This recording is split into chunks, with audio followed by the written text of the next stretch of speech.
86, and I'll be back hosting for a few runs. Just a quick reminder that we are raising funds for Child's Play charity, so donate for a great cause. And Mike, good luck. Thank you very much. So this is Exodus Ultima 3. This is a game from 1983. It is not as old as I am, but it's close. So, the original was 1983. This is the IBM PC version, the MS-DOS version, which I'm playing on DOSBox in a modern computer.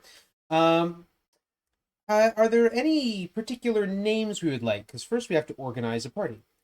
We have a blank register. So, any names? Maddox, if you'd like to suggest a name, we'll create a character. What kind of character are we talking about? What is their personality? Well, we have 2 wizards and 2 druids, so a wizard. I think Ahmad is a wizard, so maybe we should call him as Ahmad. Ahmad? Yeah. As such, A-M-A-D? Yeah. Fantastic. We also have Salami Power in the chat, so that's also... Oh, fantastic. So this character, this wizard, is going to be a fuzzy. There are 5 possible races. There's human, elf, dwarf, bobbit to avoid copyright problems with the Tolkien estate, and fuzzy, which are basically Ewoks. Fuzzies can... your starting values don't make a whole lot of difference, but the race affects your maximum values, and fuzzies are the only ones who can get more than 75 intelligence. So we're going to go 15 dexterity for a better chance to hit, 25 intelligence for more magic points, and 5 wisdom, because wisdom doesn't matter if you're not throwing cleric spells around. That's 1 wizard. The chat likes Salami Power was the other? Fuzzy wizard, they love it. Oh, I go with fuzzies all the time. Salami Power was the other? Yep, capital S, capital P. Unfortunately, we can only go as far as 9 letters. So Salami Pow it is. Or WR, whatever you prefer. Salami Pow. Oh, it's too late now. Salami Pow sounds better. What I didn't mention, maybe you should have the first one. We do actually have 3 choices for sex in this: male, female, or other. So, Salami Pow is male, female, or other. Let's do female. Let's just switch it up. Sure. Yeah, sure. Again, a fuzzy wizard. 5, 15, 25, and 5. Let's see. Register number 3, we need a druid. All right, we need some druid names. This is a game from 1983, and it allowed for non-binary characters. Somebody said derp, capital D-E-R-P. Derp it is. Somebody said an other and Narf. Yeah. An other fuzzy druid. The druid's race doesn't matter. I just like wandering around with a group of 4 Ewoks. So in this case, we go 20 and 20 for intelligence and wisdom. We can't do less than 5, or I absolutely would. And that sound you might have just heard was my tablet telling me that it is not, in fact, on streaming mode, and is, in fact, making noise at me. There we go. I have a tablet here. I'm going to be using it to write notes on. Entry number 4. I need another druid. How about Narf? Capital G-N-A-R-F-F. Narf. Got it. Gender. Well, I'm not sure. Let's Shaif, give us the rundown. What is the gender of the Snarf? This is called filling time. Male, all right. Fuzzy druid. 5, 5, 20, and 20. There we go. Narf. All right, and we can examine the register to see the up to 20 characters we have created. We can see here the first character is gender, male, female, other male. F is the race, fuzzy. We've got 2 wizards, 2 druids, and the last one, G, is their condition. There's good, there's poisoned, there's dead, and there's ash. We'll see some dead. Dead is normal. Ash is bad. We'll never get there. Poisoned is reset territory. So, because poison will make them dead, and we want only dead under very specific circumstances. Anyway, we need to form a party. Our party can only be 4 strong, which is why we only bother to create 4 characters. I used to run this... I've changed this route many, many times. Used to run it with a 5th character who was used as a sacrificial lamb. We do actually have to kill one of our characters. It's great. All right, main menu. The game will start, and the timer will begin when I hit the enter button on Journey Onward. Wish me luck. Wish me good RNG, because my goodness, sometimes in marathons, this one just decides to mess me up real bad. All right, here we go. 3, 2, 1. Let's roll. The first thing we do is walk south 17 steps exactly. You'll notice my magic points are going up with every step. That's how that works. And we go over here. And once I enter this dungeon, that should be the last sounds you hear from the game. We're going to go 10 steps to the east. We'll get the Strange Wind. 2 south. We're going to go over to the east wall. We're going to cast the Apar Unem spell. It costs 5 magic points as a cleric spell. Druids can cast both cleric and wizard spells. And I'm standing on... That's a good start right there. Chain armor. I'm standing on treasure chests in the dungeon. I'm trying to get money. So this I'm going to do several times. I could do it up to 40. The spell has a chance of failure. I walk through this little area in a very specific pattern because when I'm standing on a treasure chest in the dungeon, I can't get attacked. Fights slow me down. And I don't want to be slowed down. This is a speedrun. So I'm walking. It's just a little pathway in the, or a little room in the dungeon. It's got 3 chests in the top row, 2 chests in the second row, and 1 chest in the third row. And I just get all 6 of them, and I go back out and back in. And you might notice, oh, there's a fight. This is what a fight looks like. And my spell to kill trolls failed. Cool. So I'm using magic missiles, which cost 5 magic points apiece, which will slow me down a little bit. There we go. We're going to take that. It failed, of course it did. They drop a treasure chest. All right, I know where I am now. But I have lost track of what I was talking about, which is fine. Weapons and armor sometimes hide in treasure chests. I'm going to pass a few turns to make sure I got the 20 points to cast the exit spell. Weapons and armor sometimes hide in treasure chests. The more of those I find, the faster, or the more money I'll have. The more money I have, the better off I am. That's what I'm taking notes about. I don't actually have to take notes for dagger or cloth armor. But it's faster if I take notes than if I just don't. So, leather armor for Gunarth. So yeah, spells, the only requirement for spells are that you have enough magic points to cast them and that you have a class that casts spells. So we've got wizards and druids. Wizards use only wizard spells. Druids use both kinds of spells, which is why you can see my druids are recovering magic points at twice the speed. There's a little more to it than that. That's why they have 20 wisdom as well as 20 intelligence, because then they recover double points up to 10. If they had lower wisdom, they would recover double points to a lower level. But I want them to get back up to 10 magic points as fast as possible, because, first of all, because the 5 magic point spell is the one that opens treasure boxes, and the 10 magic point spell is the one that's the healing spell. And if we didn't have that, well, this run would be very tricky towards the end. We hope not to be using it much. The other spell I'm using is Wizard Spell E. E costs 20 magic points. It moves me up 1 floor in the dungeon. 1 leather for Gunarth.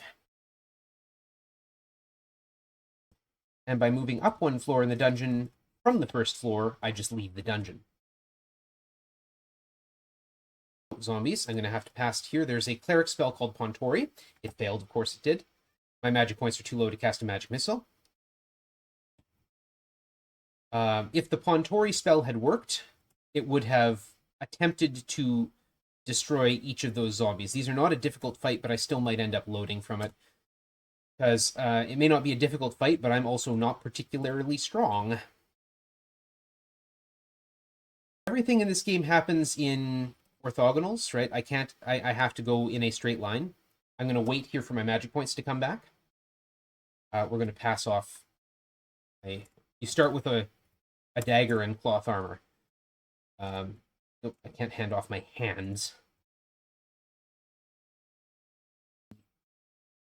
We're going to recover my magic points by passing turns. We're going to get that last treasure chest. I fought for that treasure chest, darn it, and I'm going to take it. An axe for Derp. Derp's first piece of equipment. Fantastic.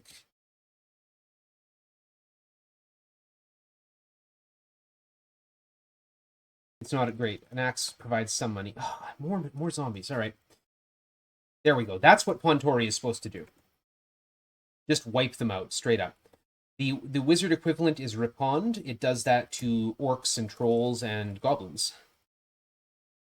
Most land-based enemies in the game have three possible names, like orc, troll, goblin. They're all functionally the same.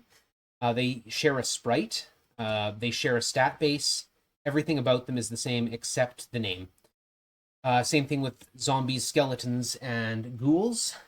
And even things like dragons, wyverns, and griffins. All the same. 7, 8, 10. 1, 2, 1, 2, 3, 4. So you might have noticed where it says level 1 in the top center of the screen there. When we go outside, it will actually have a pair of numbers. Those represent the moons. 3, 1 right now. The first moon, they are important for two things in the game. They represent the moon gates, which are this game's fast travel system, but this world is very small. The fast travel isn't particularly effective because it doesn't go very many places. There's actually a little passage that has 2 moon gates in it. It's very silly. The first moon determines which moon gate opens, and the second moon determines where it's pointed at. So where you end up if you walk into it. A mace for 4. Gnarf is getting all the equipment, which is fine. Another mace for Gnarf. The cat is making a lot of noise.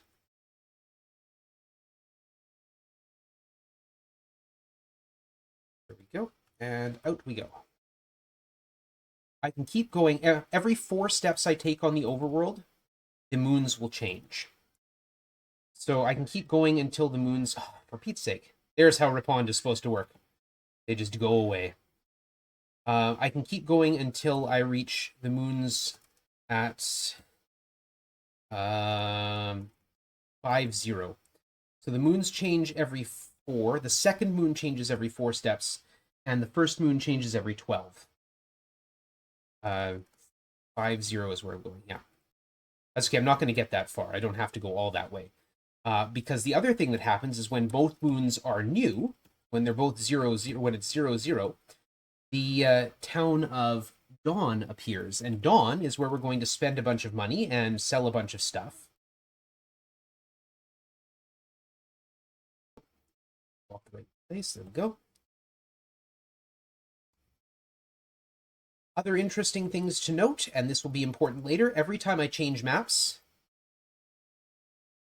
the game autosaves. So whenever I enter the dungeon, whenever I leave the dungeon, the game autosaves. So if I were to get upset with the number of fights I would having and reset, it would just take me back 1 trip. Now, it would cost me 1 step from the overworld because of the way it works. It saves after I go into the dungeon. I shouldn't have done that. There we go. Got away with it.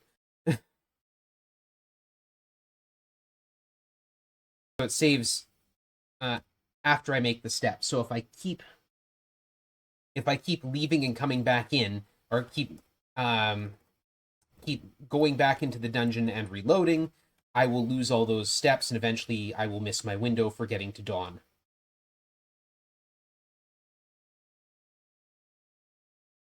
Of course I would.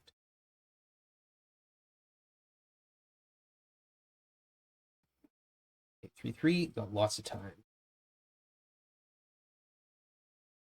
The fact that it autosaves is going to be important for the one singular glitch we do in this game.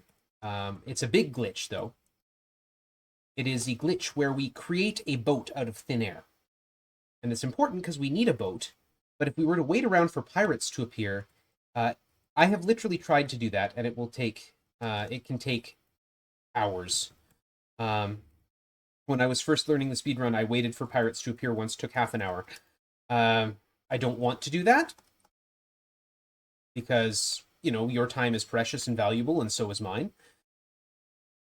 So we're not going to do that. We're instead going to cheat, because the other time, I'll explain the boat glitch while I'm doing this. The other time that the game autosaves is when a character dies. When a character's status goes from good to dead, the game autosaves. And what that means is that I can force it to autosave by killing a character. Cool. How does that affect things? Well, one of the things it autosaves is whether or not you're on a boat. But what it does not autosave is if you're in a town. The game can't actually save if you're in a submap. So if I were to get a character killed down here and have it autosave, it would autosave me back on the surface with everything. The character roster would remain the same, but but I would be back on the surface again. So anything I'd accomplished in the dungeon would remain accomplished. All the money I'd picked up, I never actually joined this money. Thinking of that, good. Join gold is pool of money all in one person's hands. I usually do that. Yeah, okay, good. I've got to make sure I've got at least 6,000. I need a lot more than 6,000, but I need 6,000 in one hand, one pair of hands. So what I can do, since the game also saves whether or not you're on a boat, is go into a submap, get on a boat, and kill a character, which will then cause me to go back to the main map with a boat, which is what I'm going to do in about 5 minutes. The cost is then 500 to resurrect the dead character, but that's, easy enough to get. I'm getting, on average, 300 gold. My goodness, and a lot of maces. Every time I go through here. Opening a treasure chest gives you between 0, yes, it can give you 0, and 99 gold. So the average is 50. There's no weighting to that. It's just a random number between 0 and 50. So I should be getting, on average, 300 per trip. That's just math. And again, I need 6,000 in my hands. There for 2.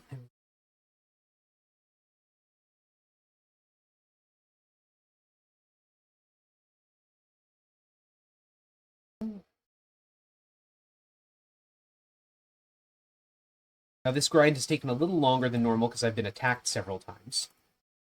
I can usually be finished the grind in about 8 minutes if I'm not getting attacked. And we will call it there. I have to walk very carefully from here down 1, 2, 3, 4, 5, 6, 7, 8, 9, 10, 11, 12, 13, 14, 15, 16. The moons are not there yet, but as soon as they are, I can enter the town of Dawn. Put my stylus down. This is what a town looks like. 32 by 32. We're going to talk to this guy. We're going to sell my leather and my cloth. Good. We're going to talk with this guy. We're going... Oh. Wrong person. We're going to sell a chain. 1, 2, 3, 4, 5 leathers and a bunch of cloth. And that's why I don't need to keep track of cloth, because eventually it will tell me you don't have any of those. Sell 1 axe and any daggers. Cool. Not 3. No. Sell 1 bow. 1, 2, 3, 4 axes, 1 sling, 1, 2, 3, 4, 5, 6 maces, and a bunch of daggers. There we go. All right. Now we're going to go over here to the guild shop. The guild shop's where we're going to buy some very important items. We're going to buy some keys. We need 8 keys. We're going to buy some powders. Now, I understand we're going to kill Lord British, so we're going to buy more powders than I usually do. Normally, I get 6. I'm going to get 12. Yes, we need some gems. I'm going to get 6 of those. Keys unlock doors, and I'll go demonstrate that right now. Here's the stables, but I don't want to walk to the front of the stables. I want to walk around the back. We're going to unlock that door with a key. We're going to talk to this nice gentleman who says, "Eat death, scum," and then attacks me. And I just... Now, the guards here don't care who started the fight. I can actually unlock the treasure chest despite the fact that I'm not outside a fight. So, and we're just going to board a card. But the guards are coming after me here. We're going to stand here 1, 2, 3, 4, 5, 6, 7, 8, 9, 10, 11, 12, 13, and we're going to walk around the outside here. The guards move, all hostile things move in a straight beeline for you at all times. So the guards moved in a beeline and got themselves trapped inside this store right here. And I, using a horse, am moving 2 steps to every one of theirs. That's how a horse works in this game. If you're riding a horse, every movement command you take means that you move means that every odd move you make, NPCs do not move at the same time. Okay, we're going to leave the horse there. We're going to enter Lord British's castle, but first we're going to take Ahmad's food. We're going to hand it to Gnarf. All their food. So Ahmad's going to start starving. See? Like that. Every time the starving dialogue comes up, Ahmad will lose 5 hit points. Remember, I'm trying to kill him so that I can get myself on a boat. But also, we need to kill Lord British. So we're going to attack Lord British's jester. And now they're all coming after me. Negate time. 1, 2, 3, 4, 5, 6, 7, 8, 9, 10. Negate time. 1, 2, 3, 4, 5, 6, 7, 8, 9, 10. That's what powders are for. Negate time. 1, 2, 3, 4, 5, 6, 7, 8, 9, 10. Here they come. I need him to get clear of... There's Lord British coming after me now. 6, 7, 8, 9, 10. We're going to stomp a bit, and we're going to run down here because there's a boat waiting for me. There's Lord British coming. Go south. We're going to fire the cannons at him, and Lord British is destroyed. There we go. We have fulfilled the obligations. But we're on a boat now. Ahmad is starving. You'll notice the boat is really irritating because that wind keeps shifting at the bottom. I can't move against the wind. And if it goes calm, I can't move at all. Oh, here's a guard. So we're going to have Ahmad take on 8 guards all by himself. Killed! Oh, we'll just close the game and we'll reload. It's okay. Everything is fine.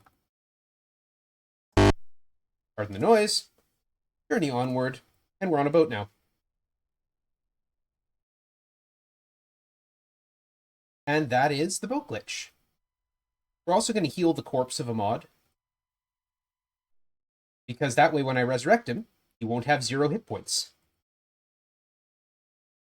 You can't actually survive being at 0 hit points in this game. 0 hit points is not death. 0 and damage is dead. So below 0 is dead. Oh, I'm gonna go west. There we go. This is the town of Fawn. Welcome to Fawn. We're going to head down here. We're going to buy 600 food once all these rogues get out of my way. And you thought Final Fantasy was the only game where NPCs got in your way. We're going to distribute the food. A couple of wizards can, or a couple of clerics can support a starving party, but I'd really rather not have to. Healers, thank you. We need a resurrection. Yes, I will pay. Resurrect Ahmad, and we have a full party again.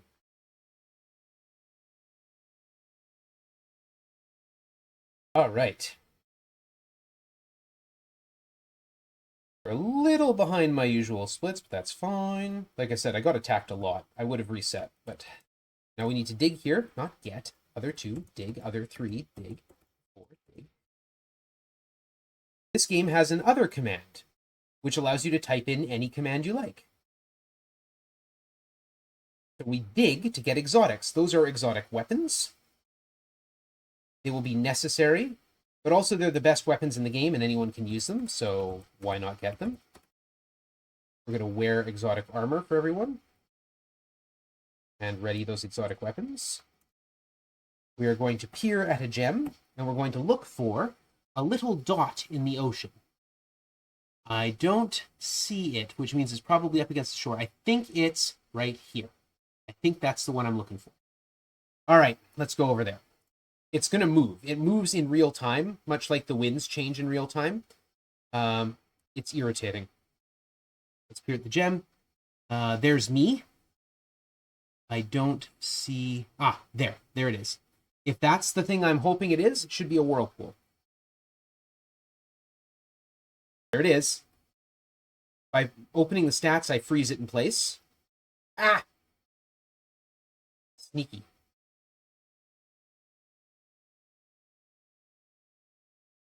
There. You awaken on the shores of a long-forgotten land, your ship and crew lost to the sea. That sounds terrible, but here we are. This is the lost continent of Ambrosia. We have to go here. This is a requirement. So we're going to go around here.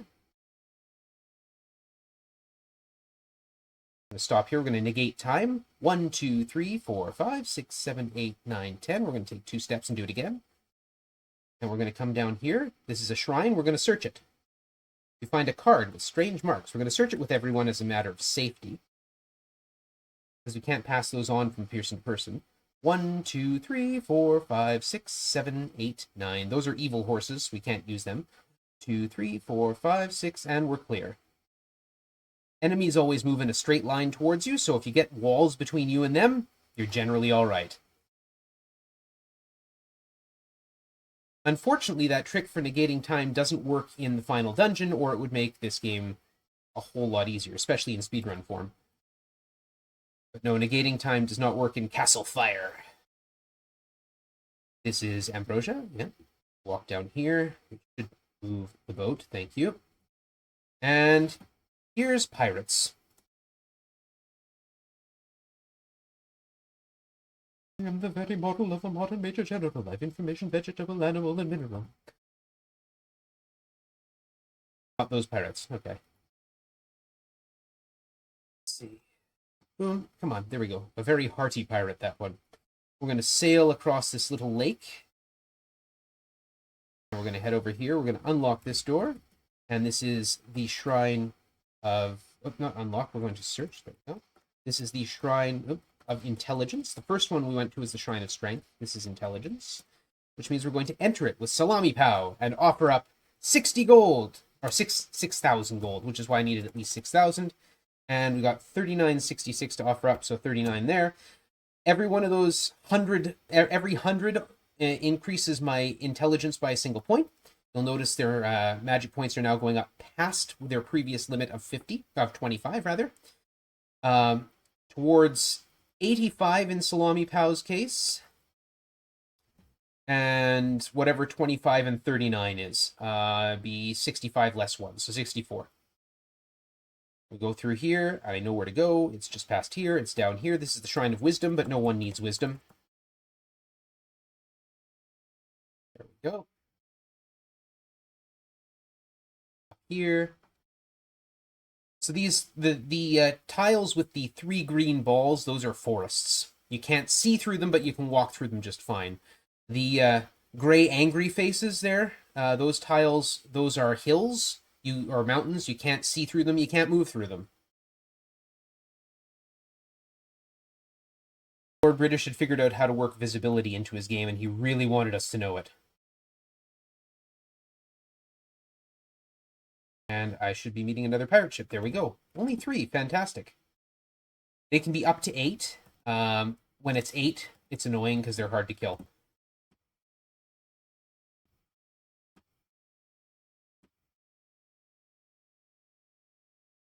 There we go. And the last one over here, this is the Shrine of Dexterity.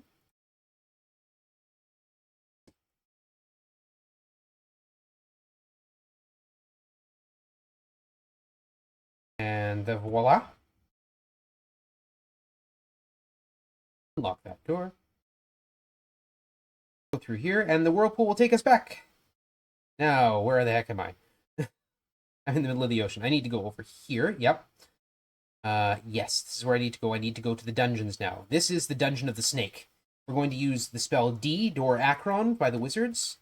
Go down. We're going to go down to the bottom floor. We're going to see where we are. This is where we are. Chook. This is where we're going. There. I need to go south 1. I need to go 2, 4, 6, 7. So 1, 7, 2, 3, 2. 1 south. 1, 2, 3, 4, 5, 6, 7. 1, 2, 1, 2, 3, 1, 2, 1, 2, 1, 2, 1, 2, 3, 4, 5, 6, 1, 2, 1, 2, 3, 4, 5, 6. Ahmad, touch the hot wall, would you? Thank you. All right, now we're going to heal Ahmad from that damage. That hot wall left a mark. And if we look at his stats, there it is, Mark of Snake. We only need 1 person with the Mark of Snake, so we're going to wait till Salami Pow has 85 magic points again. We're going to cast the Fall Divvy spell, which is Wizard Spell J, allows him to cast a Cleric spell of any level. Cleric spell I is Sequitu, which moves us back out to the surface. The combination costs 85 magic points, which is why we need exactly 85 magic points to get away from me. I don't need it. No! Darn it! Buzz! Okay. Like I said, this game has a history of being really mean to me in marathons. That is not a good thing, that one. Let's see here. How do I should play this safe and open a map. You know what? We're going to play this safe. We're going to get a map open. Map Ultima 3. Ambrosia. Show me. Okay.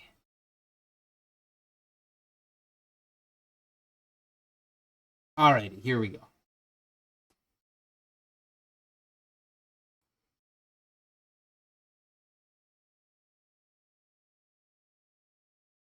That is okay.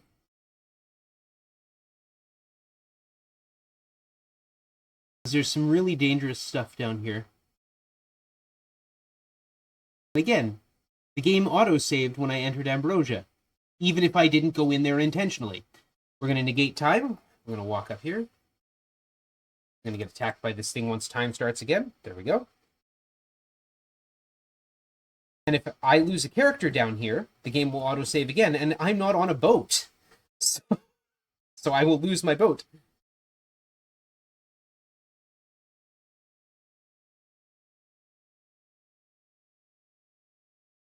There are times where I do things that are unbelievably stupid. I think we all So, do. I can't actually move diagonally. Okay, so here's how we have to deal with this. We have to reload. It's okay. It's not the end of the world. I know we're ahead of schedule. We're okay here. We're going to organize. We're going to disperse the party. This will disperse the party. We need to reform it. And return to the main menu. Journey onward. This will take us back to Lord British's castle. Volume off. All right, we're going to... We need to go get another boat. Leave me alone. Oh.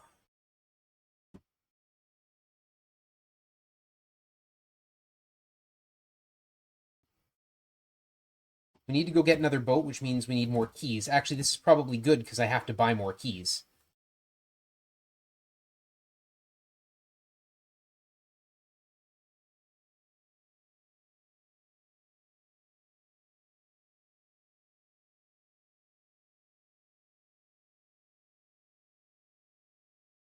So this can give me a chance to talk about how the game determines who it's attacking. So the order your characters appear in matters. The game will automatically attack the topmost character when it has a chance. If it can't attack character number 1, it will attack character number 2. If it can't attack 1 or 2, it will attack number 3. And if it can't attack anyone but number 4, it will attack number 4. Let's join all our gold to 1. Let's see what we got left. We got 79. 79. I need more money than that. Okay. Let's go up here and do this dungeon first. This is where I was going when the thing caught me. I can just descend straight down to the bottom. I go 4 to the east, 4 to the south, 4 to the east. Oh, hey, hello.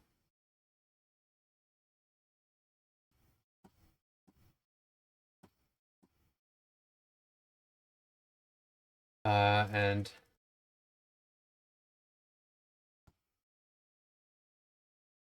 4 to the south, 4 to the east, 2 to the east, 2 to the south, 4 to the east. Golems. Golems and titans are the same. Same as giants, in fact. Shoot. There we go. 4 to the east, 2 to... Pinchers are bad. We're going to use a big spell. Knocks them. Pinchers will poison, and poison is reload. Because I don't want to deal with it. Everyone poisoned. Game. We are having issues today. Enter. Send to the bottom. 4 to the east. 4 to the south. 4 to the east. Evens aren't terrible. Also, I know I missed. I'm not quite as far south as I should be. 2, 4. 1, 2, 1, 2, 1, 2, 3, 4. 1, 2, 3, 4. 1, 2. Everybody touch the hot wall. Cast JI, get us out of here. Okay, that was the mark of fire. We do need that one on everyone to get through the game. What that means, the mark of fire, is that I can walk through lava without taking damage. I need a little more gold. I just need a little more gold. I can go and try and steal it. You know what? We're gonna go into the town of Gray.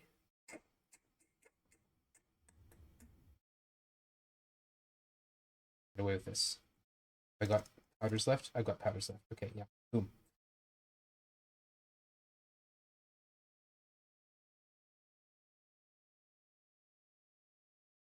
Nobody likes jesters, right? The guards are coming. Negate time. Run right past him. Going gold to 4. How much have I got? 164. That should be enough to get me 3 more keys. Because I do need to, once more, do the boat glitch. I need a boat. Fortunately, Moon is not the only, or Dawn is not the only place you can buy keys. Unfortunately, there's a bunch of NPCs in my way.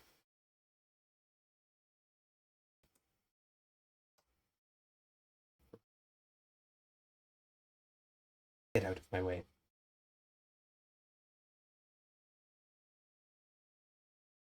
Ugh. Compounding errors by doing dumb things is always hilarious. Okay, Ahmad, hand over all your food again. And take the... Nope, not negate time. Take the front position. Thank you. Going back to Lord British's castle. Actually, you know what? While I'm here. While I'm at this part of the world, let's go and get that last mark. We need the Mark of Force as well. And it's at the bottom of the dungeon Doom, which is this one here. And we just cast our way down. Here at the gem. We need to back up to South 1 and then West 2. Balrons are a no-go. Balrons are basically the worst enemies in the game.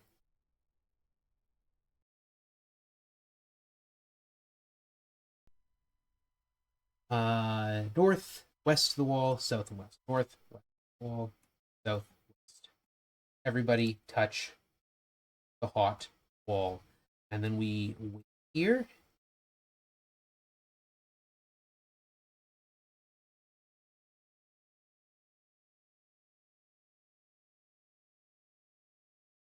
You'll notice I'm not going to heal Ahmad, because once more I'm going to sacrifice Ahmad on the altar of I need a boat. And it just occurred to me that I'm also going to need 500 gold to heal him. So, we're going to go get that money. I'm having a real time on this one, guys. Do I have any more powders left? I got 3 powders left. I could try and kill Lord British again. It's funny. You're really having fun with all the Ahmad lore that you're creating. I can now walk. This is lava. I can walk on this lava. It's great. All right. 7, 8, 9, 10.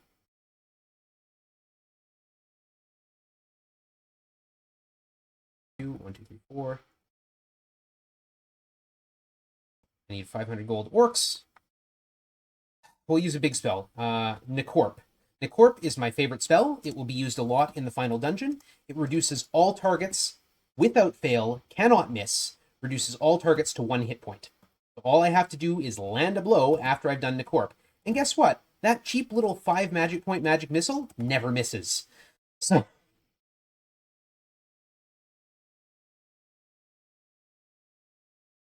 And a bow. That's fine. I'm not going to go sell it.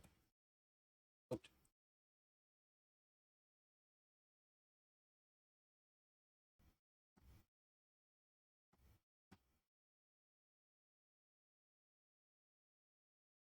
course, I don't have quite enough. There we are. All right, that's enough. Okay. Ahmad, hand off your food, please. There we go. We're going to walk back to Lord British's. Leave the boat. Leave the boat. Leave the horse there.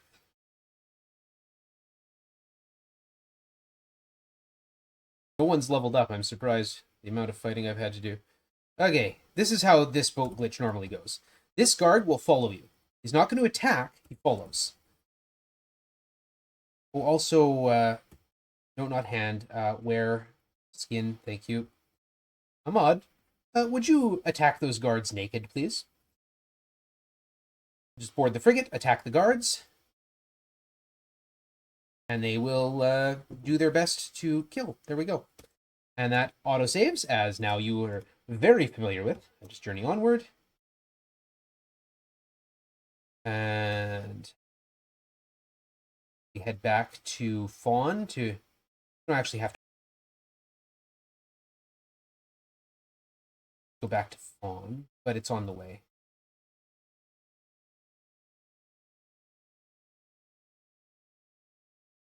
And I shouldn't say it, but I'll bet you the whirlpool is going to show up just to make my life miserable once more. Game. The wind is absolutely the most irritating thing that Lord British decided to program into this game. There's lots of irritating things in this game. The wind is the worst. Okay, so we basically had to do the start of the game twice now. Resurrection. Yeah, I'll pay for it. There we go. All right. Oh, I should hand food back to a mod.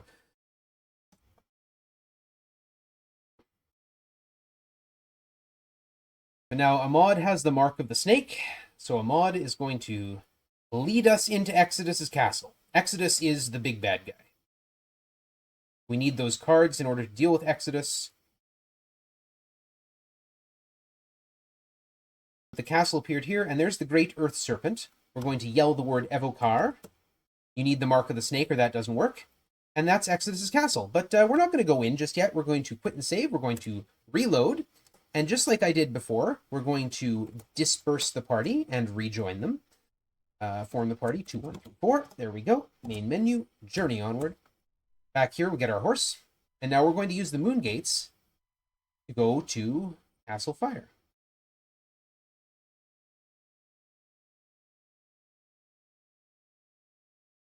We're finally on the home stretch. Need to get down here before the moon switch to 0. Pursue Whirlpool. No, it doesn't come up on land to come get me. I want 0, 1. Boom. This is the mark. This is the Dungeon of the Snake. And I want 1, 5. Because 5 is where Castle Exodus is. Boom. There we go. Now I'm going to quit and save, and I'm going to take a little break here to go and copy the actual game files several times. Because again, if a character dies, the game autosaves. And isn't that great? So, we're going to go in here. There's random explosions that happen in here. They just, and when I say random, I mean random. See, they're just popping around. If one of them hits me, I take damage. I don't want that. This is a dragon. It's going to shoot fire at me. See? Like that. It hit me. I don't like that, but it's a thing that happens. This is why we have druids. And this is why we multi-save. If I didn't have a horse in here, which kind of is a cheat, then I would have to fight those 2 dragons I scooched past. But again, the Nicorp spell takes these dragons, some of the worst enemies in the game, and reduces them all to 1 hit point without mischance or failure. So now I'm going to pass turns to recover my magic points. This is why there are random explosions, specifically to stop this exact behavior. I should be coming in here with, according to Lord British, I should be coming in here with hundreds and hundreds of hit points, multiple levels. Every level gives you 100 more hit points. Your hit points are 150 or 100 hit points times your level plus 50. So all my characters are level 1. They have 150 hit points. Well, a mod is technically level 3, but I'd have to actually go and claim those levels. And for that would require going to talk to Lord British. Don't have to do that. As long as I can get up to 75 magic points without getting exploded again. So every 4 steps, I gain a magic point. I'm deliberately running into the wall because that clears the buffer. If I sit here and pass, sometimes I'll just get exploded, and I'll be passing a whole bunch more turns, and I'll get exploded again before I have a chance to actually do anything. Here we go. Nicorp knocks him, attacks everything. Doesn't always hit, though, so there we go. That was a very smooth second dragon. And now we have the most infamous fight in Ultima 3 Exodus. The floor! There's 8 of them up there. They're completely invisible. They're just floor tiles that attack me.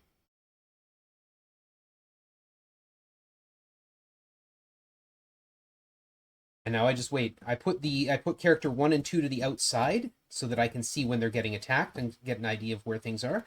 All right, now we've got to try and get through this without getting blown up too much. Good. The floor. There's 4 floors up there to deal with. Nice. Four magic missiles killed 4 of them. They're not actually that strong. The issue is that they're invisible. So you kind of have to come up with some way of dealing with them. And because I put characters 1 and 2 to the outside, I'll know, like, the game prefers attacking them over characters 3 and 4. There we go. 2 floors. 2 smooth floors. We'll get our 10 magic points again. Okay, now I know the floors are on these 2 squares. I'm going to go 1, 2, 3, 4. Get the floors!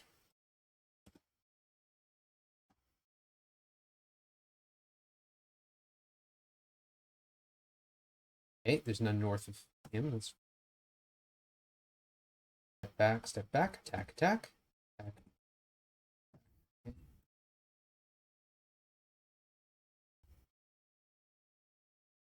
One, okay, it's on player 2. That's fine. Still on player 2. Hope it's not outside. Okay, there we go. Got him. Okay, step over here. I had to do that particular method of getting around them because there's 1 floor left. It's trapped in this square right here. Enemies cannot move over treasure chests. All right, now we're going to go other 1, insert. We have to insert the cards. The first one is love.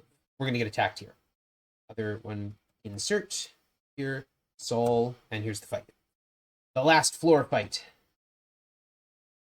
Really smooth exodus, actually. I mean, they say knowing that just about anything could go wrong still.